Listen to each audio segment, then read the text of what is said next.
তারা ফিতরা আদায় করে দিব ইনশাআল্লাহ। ফিতরা হর পুরুষ মহিলা বড় ছোট বালিগ নাবালিগ রোজা রেখেছে রোজা রাখে নাই ব্রেন সুস্থ বা পাগল সবারই ফিতরা দিতে হবে।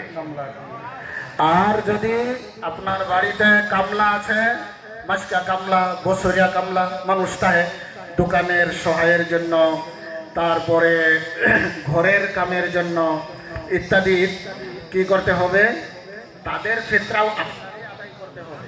তাদের ফিতরা কি করতে হবে আপনার আদায় করতে হবে। এর জন্য যদিও তারা অমুসলিম থাকে আপনার দোকানে একজন মানুষ আছে বছর ভর আপনার দোকানে আপনাকে সহায় করতেছে মানুষ রাখছেন হে অমুসলিম তারও ফিতরাটা আপনার যেমন লাগবে কিলিগা আপনার তত্ত্বাবধান যে তারও ফিতরা দিতে লাগবে। গতিকে যার তত্ত্বাবধানে পরিচালিত মানুষ আছে ফিতরাগুলি দেওয়ার আমরা চেষ্টা করাম। ফিতরা যারা আদায় করে দান খায়রাত যারা করে এটাও এক প্রকার দান যাকাত এটাও এক প্রকার দান।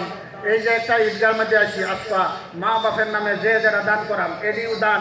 এরকম ভাবে দান খায়রাত যারা আমরা করব এই দান খায়রাত আমার আখিরাতের বড় বড় বিপদ পার হওয়ার জরিয়া বনবে।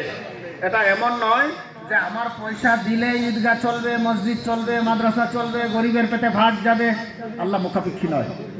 কিন্তু আমি এটার মুখাপেক্ষী আমার কামানো মাল যদি এইসব কিছু লাগে তবে আমার বেড়া পার হবে আমার বিপদের সময় কাজে লাগবে।